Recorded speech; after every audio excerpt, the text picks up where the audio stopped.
Bonjour et bienvenue dans ce 13e épisode de Divergence. D'abord, je voulais vous dire merci. Vous avez été 56 000, plus de 56 000 à suivre le 12e épisode et le premier épisode de Divergence sur GPTV. J'ai vraiment envie de vous dire 1000 fois merci de nous avoir suivis. On va continuer dans ce 13e épisode. On va vous parler. Alors, on va vous parler de l'accord de paix, du cessez-le-feu, en tout cas entre le Liban et Israël. On va vous parler de l'élection présidentielle en Roumanie.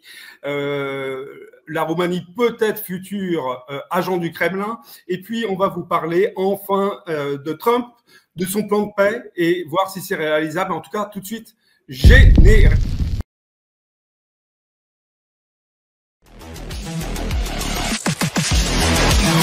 On va pas interdire les plans à trois, on va pas interdire l'infidélité, on va pas interdire le polyamour.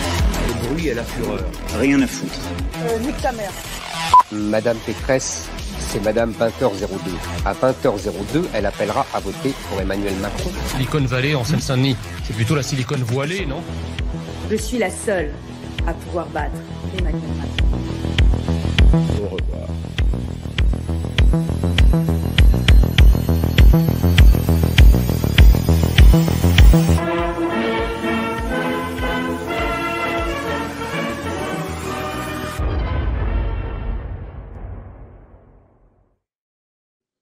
Allez, on vous le disait, 13e épisode de Divergence. Aujourd'hui, avec nos résistants, Fabrice Sorlin, Thomas Sovic et Xavier Moreau. Bonjour, messieurs, comment allez-vous? Bonjour. Eh bien, si tout le monde est prêt, on va commencer directement avec le cessez-le-feu qui a été trouvé ce mercredi entre le Liban et Israël. Alors, un cessez-le-feu, je dirais fragile, puisque dès cette fin de semaine, nous avons eu quand même des interactions militaires d'Israël vers le Liban. Mais ceci étant, messieurs, la question du jour est: est-ce que ce cessez-le-feu est un premier pas vers une paix dans la région? Fabrice. Une paix dans la région, je pense que c'est quand même assez optimiste d'espérer une paix dans la région, surtout que je ne sais pas si si vous l'avez vu, mais à peine le cessez-le-feu a été signé, a été accepté, que les proxys américains en Syrie ont été lancés sur Alep pour déclencher de nouvelles hostilités dans la région. En fait, l'objectif, bien évidemment, c'est d'affaiblir et de créer des tensions en Syrie pour éviter que la Syrie, ou plutôt pour éviter que l'Iran puisse continuer à apporter des armes et du renfort au Hezbollah et que le Hezbollah puisse profiter de la trêve du cessez-le-feu pour se renforcer.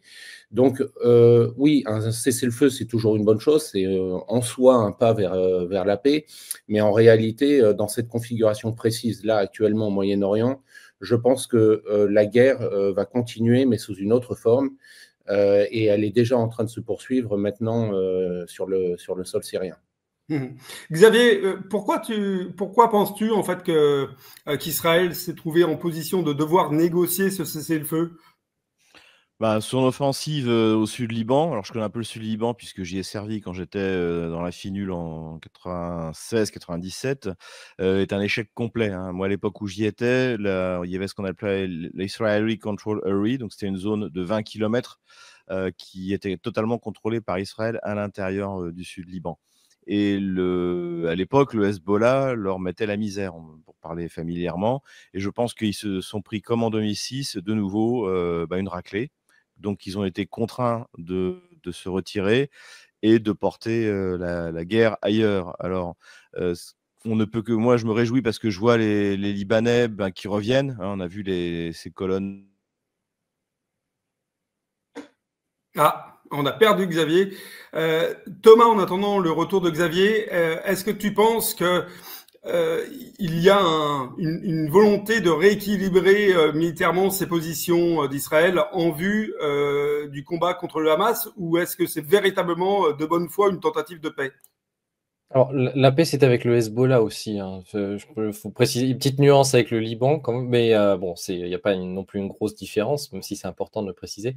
En fait, moi, ce que j'ai remarqué, c'est surtout vis-à-vis du timing avec la Cour pénale internationale et aussi vis-à-vis de la France avec comment dire, l'immunité, semble-t-il, de Netanyahou en France, ça tombe pile poil juste après. Donc, est-ce que c'est pour une volonté comment dire, des dirigeants israéliens d'essayer de négocier pour leur propre tête, disons, un accord futur pour revenir en France ou des cas comme ça.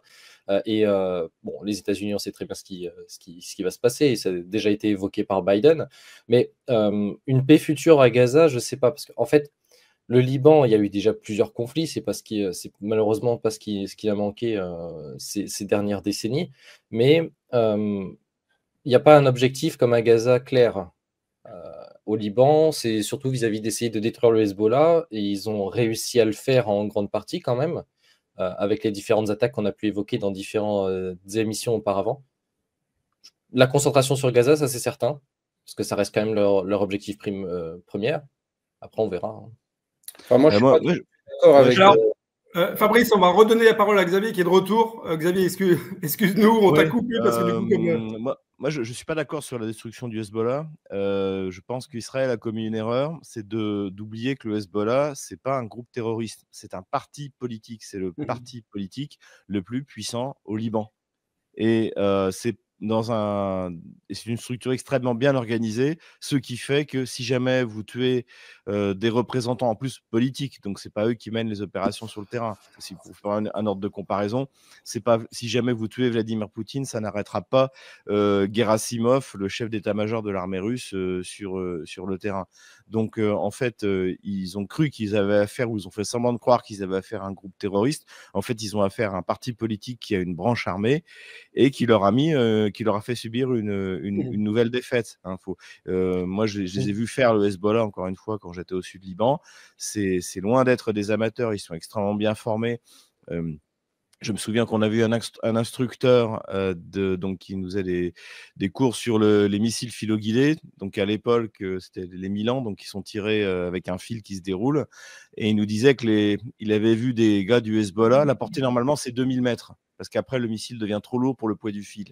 Et il nous expliquait que le Hezbollah avait appris à le tirer à 2500 mètres en faisant une contre-visée, en le faisant un peu taper vers le haut pour qu'il tape au plus loin. Donc le Hezbollah, c'est des guerriers. Je pense qu'Israël l'avait oublié. Je pense surtout qu'Israël a oublié qu'eux ne sont plus des guerriers. La guerre des 6 jours, la guerre du Kippour, tout ça, c'est terminé. Il n'y a pas eu de succès militaire d'Israël réel, à part bombarder la bande de Gaza, et encore, c'est surtout des civils qui sont morts. Il n'y a pas eu de véritable succès militaire d'Israël depuis la guerre du Kippour, en fait. Je ne dis pas le contraire, mais ils ont quand même extrêmement affaibli le Hezbollah pendant les différentes attaques. Certes, ils vont récupérer au fur et à mesure une unité au sein des élites du groupe, que ce soit le groupe armé ou le groupe politique, même si c'était surtout le groupe armé qui a été visé, comme tu as bien évoqué. Mais ça les a quand même bien affaiblis pour les différentes attaques, contre-offensives, etc. Ouais, c'est ce que j'allais poser comme question Alexis. à vous trois. C'est finalement quand même Israël a extrêmement affaibli et le Hamas et le Hezbollah, non?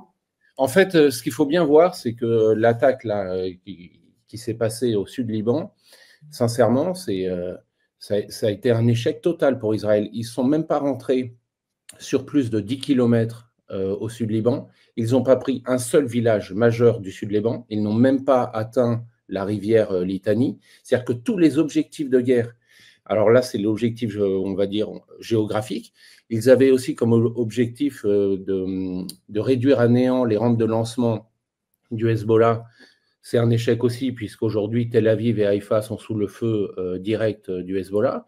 Leur idée, c'était aussi de couper l'acheminement des armes de l'Iran vers le Hezbollah en passant par la Syrie. Ça aussi, c'est un échec. Et un troisième objectif, ça avait été d'essayer d'isoler le Hezbollah du reste du Liban, et notamment de créer une scission entre le gouvernement libanais, l'armée libanaise et le Hezbollah. Ça aussi, c'est un échec.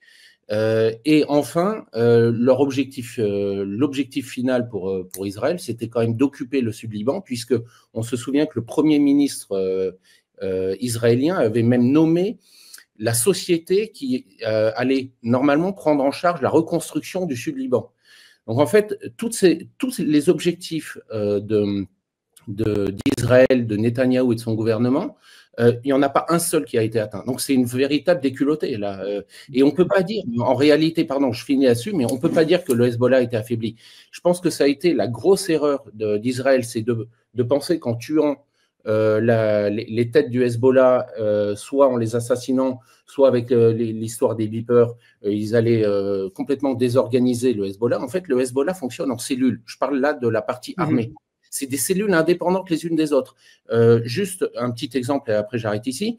Il a été dit que, en fait, on a retrouvé 17 soldats du Hezbollah qui étaient dans un endroit où ils ne pouvaient plus avoir aucun lien avec le reste du mouvement, parce qu'ils étaient encerclés par les Israéliens, mais continuaient à se battre. Et en fait, c'est après la trêve qu'ils sont rentrés dans leur maison, alors qu'on les avait déjà enterrés symboliquement. Et en fait, ces cellules-là fonctionnent de façon totalement indépendante les unes des autres. Et c'est pour ça, c'est ce qui fait la force du Hezbollah, et c'est ce qui fait que ce n'est pas en tuant la tête qu'on tue la branche militaire. Et ça, je pense que ça a été la grosse erreur de Netanyahou et de l'armée israélienne. Xavier, du coup, qu'est-ce qui pousse Israël à cet accord diplomatique? C'est une pression internationale ou c'est véritablement ce que Fabrice explique, c'est-à-dire militairement un contre-succès? Même si je ne suis pas tout à fait d'accord avec Fabrice, mais bon. Je crois pas que ce soit la pression internationale. Je crois que Netanyahou n'en a rien à faire. Je pense qu'en revanche, il faut se réarmer. Donc, je pense que c'est une pause pour repartir de plus belle. Ensuite, il y a eu, comme l'a dit Fabrice, l'idée de porter l'offensive ailleurs, donc en rejoignant la carte des bandes islamistes en Syrie. Donc, a priori, je crois que c'est, de ce que j'ai lu, c'est le front Al-Nosra. Donc, je pense que c'est ça le plan.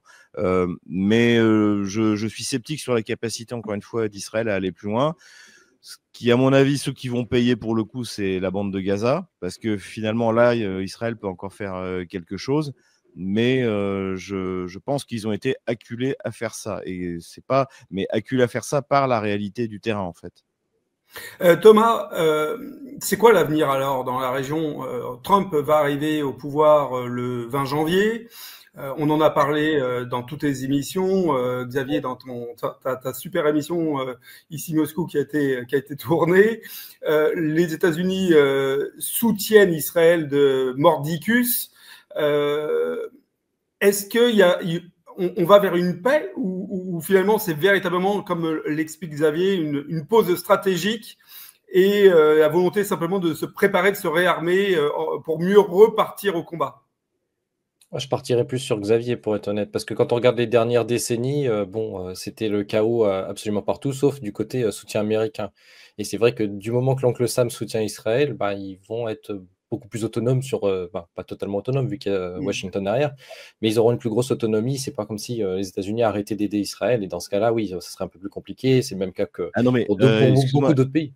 Excuse-moi de t'interrompre, mais il y a pas mal de points communs en fait entre Zelensky et Netanyahou, entre Israël et l'Ukraine. Mais il y en a un, c'est que si jamais Washington arrête d'aider Israël, c'est terminé. C'est aussi simple que ça. Comme tous les autres pays, au final, l'Ukraine pareil. Parce que rien que les systèmes de défense antiaériens, ça coûte une fortune. Je rappelle que la première attaque de l'Iran, qui n'était pas la pire, a coûté 1 milliard de dollars, je crois, ou Fabrice, corrige-moi, 1 milliard de dollars pour être arrêté parce qu'il a fallu faire décoller les avions. Chaque missile antiaérien, c'est $1 million le tir.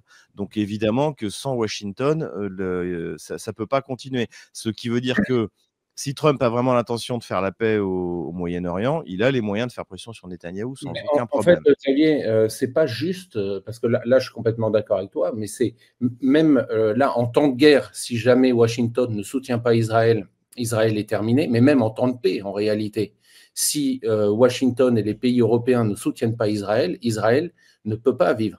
Là, je suis un peu moins d'accord avec toi, Fabrice. Oui, mais Alexis, aujourd'hui, qui a envie d'aller investir son argent en Israël? Ah, si tu veux dire maintenant, suite à ce qui s'est passé, je suis d'accord avec toi. Ça fait déjà des années. Et en fait, c'est un pays qui n'est pas viable de façon autonome économiquement. C'est parce qu'il reçoit énormément d'aide. Je ne suis pas d'accord avec toi. Que ce pays-là peut se maintenir. Voilà. Donc, ce qui est valable en temps de guerre est valable aussi en temps de paix. Et c'est la grosse faiblesse d'Israël. Et c'est ce que l'Iran a parfaitement compris, c'est ce que le Hezbollah a parfaitement compris, c'est ce que le Hamas a parfaitement compris, et la Syrie aussi. Et c'est pour ça, en fait, qu'ils maintiennent cette pression sur Israël. Alors, je suis pas d'accord avec toi pour une raison simple, c'est qu'Israël, avant effectivement le début du déclenchement de la guerre ou du conflit avec la Palestine, ou du moins avec le Hamas, avait noué des relations économiques extrêmement intéressantes et qui étaient ambitieuses avec les Émirats arabes unis, avec l'Arabie saoudite. Donc il y avait quand même un déclenchement, même avec des relations diplomatiques avec l'Égypte, il y avait quand même un déclenchement de processus de normalisation dans la région. Et toi, tu le dis toi-même, un déclenchement, un début, et c'est extrêmement fragile. Ah oui, mais avec l'Arabie saoudite, c'est pas anecdotique, excuse-moi.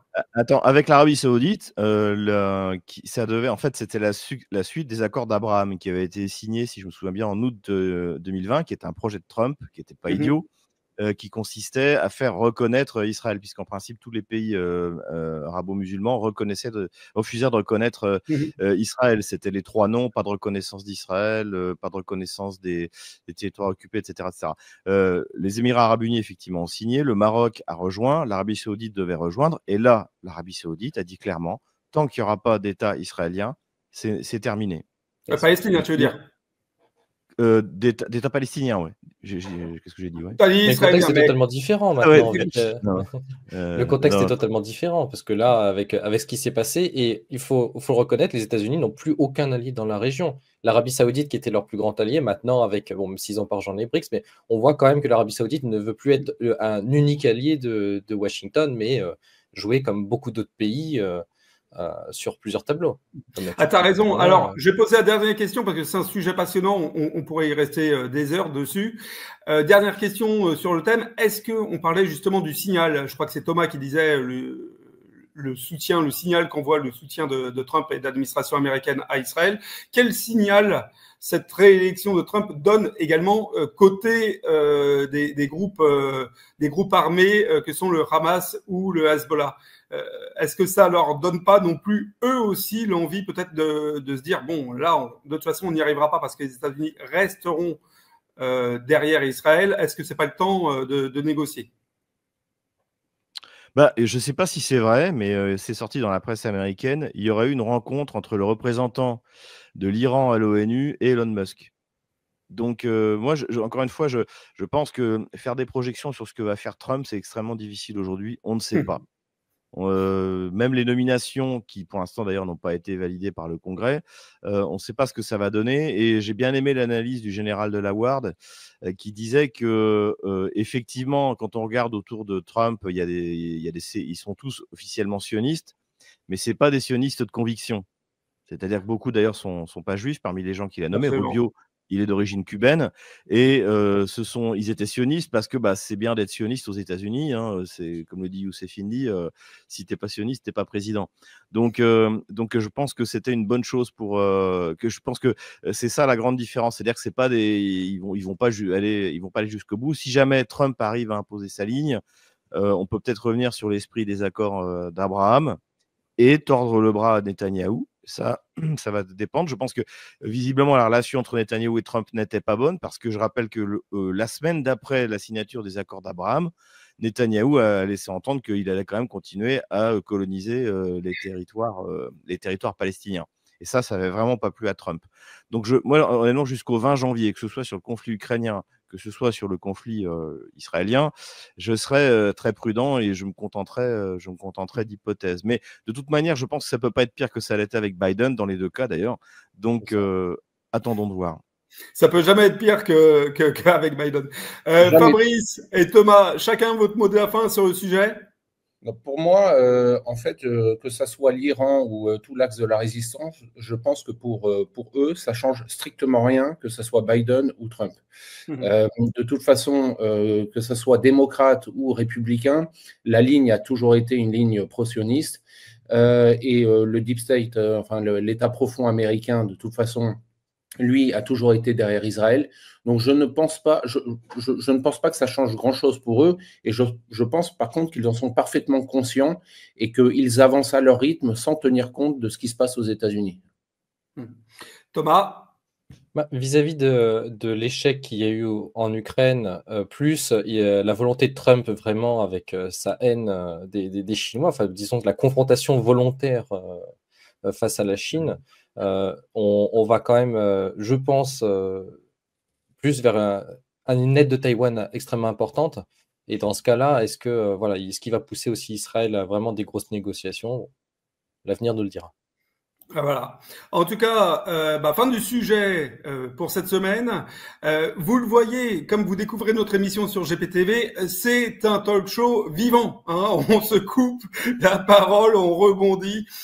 On n'est pas comme sur LCI ou CNews extrêmement posé. On est un peu dissipé, mais c'est ce qu'on aime. On est des, comment tu dis, Fabrice, des Gaulois réfractaires? C'est comme ça, oui, il faut le dire. Voilà. Allez, tout de suite, petite publicité et on passe au thème numéro 2.